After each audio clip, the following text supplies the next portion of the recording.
because Alaska truly is an independent state where you will get someone supporting to legalize marijuana on one hand, but at the same time voting for an arch conservative member of the legislature or a statewide office or what have you. That's just the nature of the state. One of the things that was really visible in this last election cycle after the implementation of ranked choice voting is that a coalition emerged in our state Senate that wouldn't have existed otherwise. Now, what came into play with ranked choice voting is that similar thinking where no matter who you are waving a flag for, whether it's a red or a blue flag, you still have to listen to everyone and make sure that you're thinking about them. We're starting to see, at least in my view, a little bit of softening of some of those more conservative legislators coming out of like the Mat-Su Valley,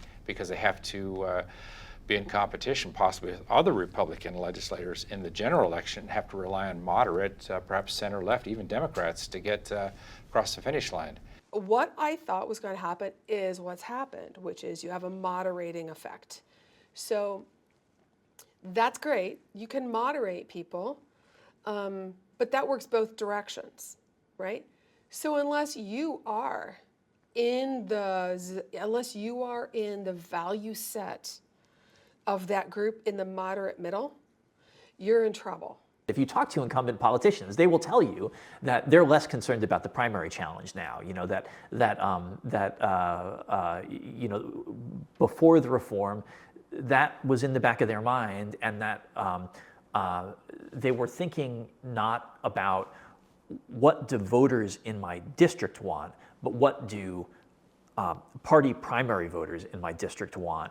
We've been able to take a lot of the divisiveness, the bitterness, sort of the partisanship out of politics to a certain degree, and really been able to work more in the middle, which is where most politics end up anyway. Ever since we've had this election reform, it's reinforced that phenomenon that existed already in Alaska and made it very possible for elected officials to envision doing that and not experience repercussions from within their own party and from voters.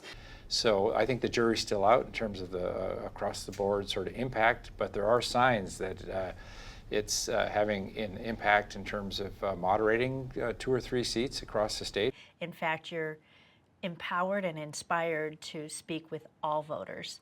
And I think that brings us more to a place that's so critically important to engender trust among voters, to help bring us to the basics of democracy, where we are feeling connected to government because someone has spoken to us and, more importantly, listened to us.